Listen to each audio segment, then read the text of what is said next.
భూమి చాలా విలువైందని భూమితో అనుబంధం ఉన్న రైతుల సమస్యలు పరిష్కరించాలి అన్న సంకల్పంతో కూటమి ప్రభుత్వం పనిచేస్తుందని రాష్ట్ర సాంఘిక సంక్షేమ శాఖ మంత్రి డాక్టర్ డోలా శ్రీ బాలవీరాంజనేయ స్వామి తెలిపారు.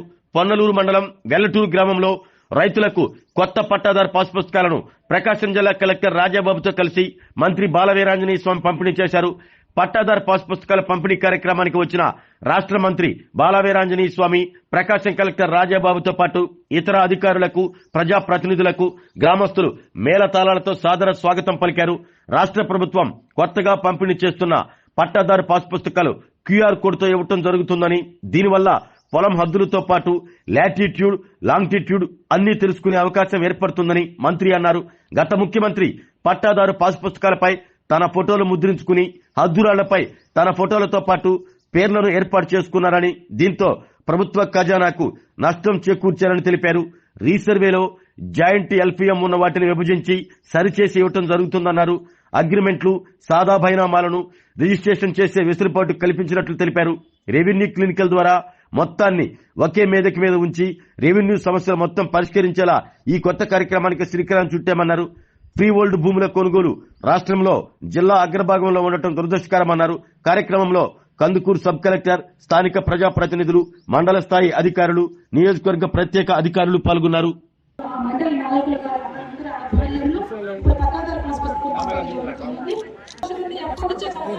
ఈ పట్టాదారు పాస్ పుస్తకాల పంపిణీ కార్యక్రమం ఈ రోజు వెల్లటూరు గ్రామ పంచాయతీలో జరగడం చాలా శుభసూచకం, చాలా హర్షణీయించాల్సిన విషయం.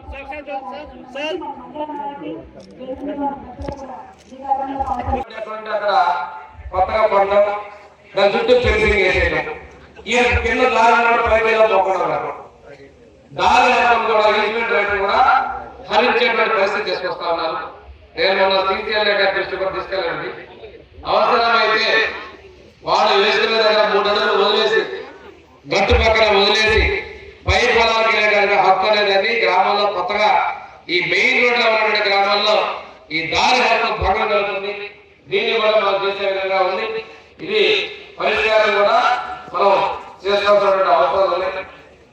విషయాలలో ఈ జిల్లాలో కీలక పాత్ర పడినటువంటి పెద్దలు కూడా పొలాలలో అక్రమంగా అసైన్మెంట్ భూములు ఫ్రీ హోల్డ్ చేసి కొనుగోలు చేసినటువంటి చర్య ఉన్నది.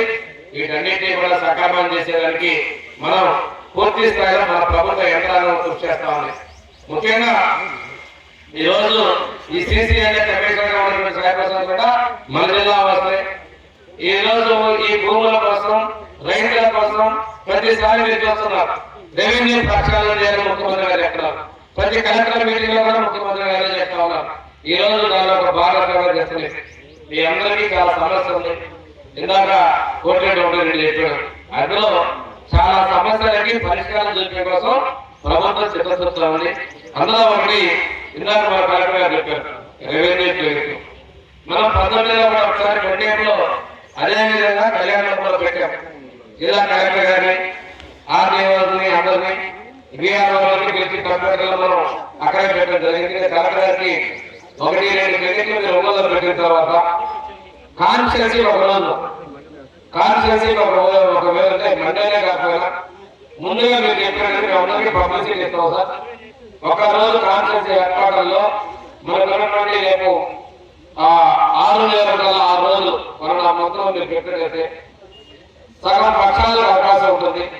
అది ఒక్కసారి మీరు ఆలోచించి ఆ విధంగా జరిగిస్తున్నట్లయితే కాన్స్టిట్యున్సీ ఏర్పాటులో ఉన్నటువంటి RDOలు కానీ, సబ్ కలెక్టర్ గారు, తహసీల్దార్లు, స్టాఫ్ మొత్తం ఒకే రోజు వస్తారు. అది ముందుగానే వీళ్ళ గ్రీవెన్సెస్ కూడా MROలే కొంత కలెక్ట్ చేసుకున్నాం. మ్యాక్సిమం పరిష్కారానికి ఒక వేదిక కూడా ఉంటుంది అనేసి కలెక్టర్ గారిని రిక్వెస్ట్ చేస్తున్నాం. ఆ విధంగా ఒక ముందడుగు తీసుకున్నట్టయితే మనం పరిష్కారానికి మార్గం సుఖం ఉంటుందని. దీనిలో ప్రధానంగా 2014లో ఎన్నికలకు ముందు ఈ భూములు 23 బయటకు వచ్చేసింది.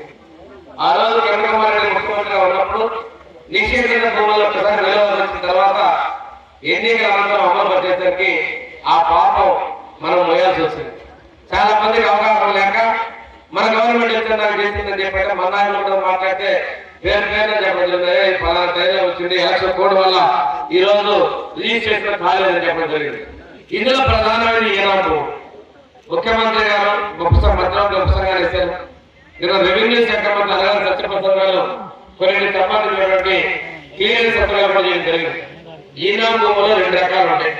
నేరుగా గుడి పేరు మీద ఉండేది, రెండోది సర్వీస్ ఈనాం అంటే బోధ కాపాలు, భజంత్రీలని, అదేవిధంగా అర్చకులని, పూజారి మాన్యాలని, రకరకాల మాన్యాలు ఉంటాయి. ఇలాంటి వాటికి వెసులుబాటు కల్పించే విధంగా కూడా ప్రభుత్వం ప్రయత్నాలు చేస్తా ఉంది. అవి చాలా మందికి వస్తాయి. ఆరోగ్యమే మహాభాగ్యం అంటారు, కానీ ఆరోగ్యాన్ని నమ్మకంగా కాపాడే స్థానం ఎక్కడ? ఇది ఒంగోలులో మీకు దగ్గరగా మన Venkataramana nursing home private limited. Caring your life 54 ఏళ్ల విశ్వాసంతో ఇది ఒక హాస్పిటల్ కాదు, ఇది ఒక విశ్వాసం. 3 తరాలుగా వేలాది కుటుంబాలను ఆరోగ్యంగా నిలిపిన ఆదరణ.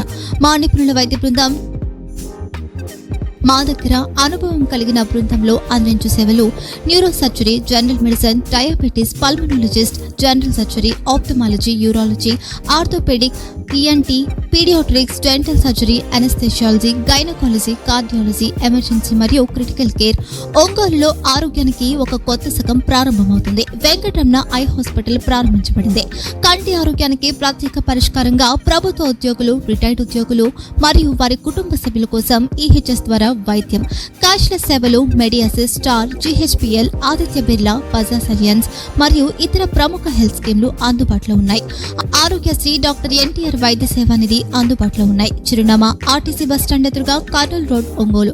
Phone number 08592282623, cell number 9100679099.